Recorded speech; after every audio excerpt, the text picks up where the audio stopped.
All right, today we are diving into the origin story of a true rock god. I mean, we all know the swagger, the voice, the commanding presence of Queen's frontman, but before he was Freddie Mercury, he was someone else entirely. So let's get into it, the story of how a shy kid from Zanzibar became one of the biggest superstars on the planet. Okay, so on one side, you've got Freddie Mercury, the legend. We all know that face. But the story doesn't begin on a stadium stage. Nope.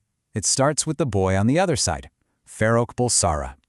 So the big question is, how did this kid from a tropical island become one of the most electrifying performers in history? That's the incredible transformation we're going to unpack right now. Yeah, this is the Freddie Mercury we all know and love, right? The ultimate showman, fist in the air, holding a stadium of what, 72,000 people in the palm of his hand at Live Aid? He was just a force of nature on stage, an absolute icon of rock and roll. But here's the thing. People like that aren't just born. They're made.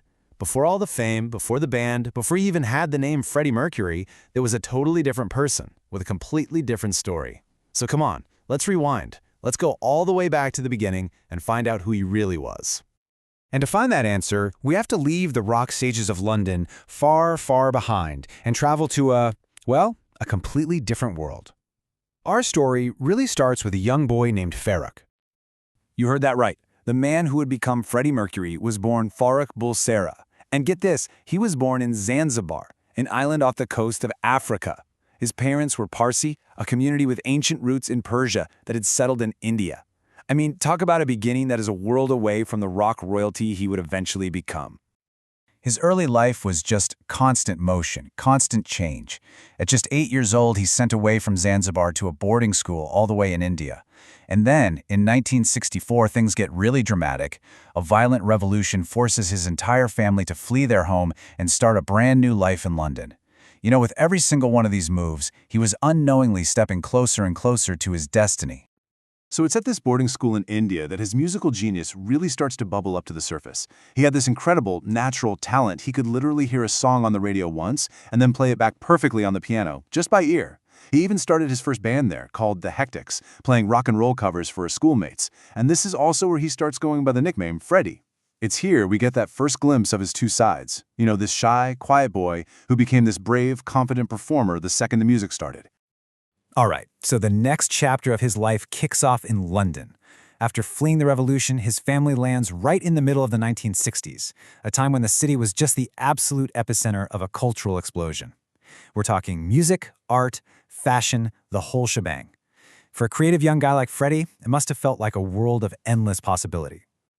And we've got to remember, this move wasn't a choice. It was a necessity. They had to leave everything behind in Zanzibar and start completely over in a small London house. But for a teenager with Freddie's artistic ambitions, this traumatic event had a crazy silver lining. It put him in exactly the right place at exactly the right time. So once in London, Freddie enrolls in art college to study graphic design. A skill, by the way, that he would later use to design Queen's iconic crest himself. Pretty cool, right? But his heart was always in the music. He started following this local college band called Smile, which, as it happens, featured a seriously talented guitarist named Brian May and a powerhouse drummer named Roger Taylor. But he wasn't just some quiet fan hanging out in the back. No way. He was confident, he was outspoken, and he already had this crystal clear vision of what made a band truly great. He'd apparently go up to Brian May and Roger Taylor and say something like, "You guys are great, but you need more showmanship." I mean, even then, as a fan on the sidelines, he knew what it took to be a star. So you have this incredible mix of talent, sheer ambition, and just being in the right place at the right time. And it was all about to lead to a truly pivotal moment in music history, the birth of Queen. The year is 1970, and the lead singer for Smile, a guy named Tim Staffel, decides he's leaving the band. This leaves Brian and Roger kind of at a crossroads. But for Freddie, this wasn't a problem. This was an opportunity. He had been waiting for this exact chance. He immediately stepped in and convinced Brian and Roger that he was the charismatic, show-stopping frontman they had been missing all along. This was the moment Freddie grabbed his destiny with both hands. And he didn't just join the band. He completely transformed it. Step 1, he gets the gig as the new singer. Step 2, he changes the name from Smile to the much more regal, much more ambitious Queen. Step 3, he sheds his birth name, Farrokh Bulsara, and becomes Freddie Mercury. And finally, Step 4, with the addition of bassist John Deacon in 1971, the legendary lineup we all know was complete.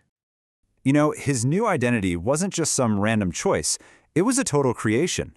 He actually took the name Mercury from a line in one of his own songs. The lyric was, "Mother Mercury." With that final step, the transformation was done. Farrokh Bulsara was gone, and Freddie Mercury, the rock god, had officially arrived.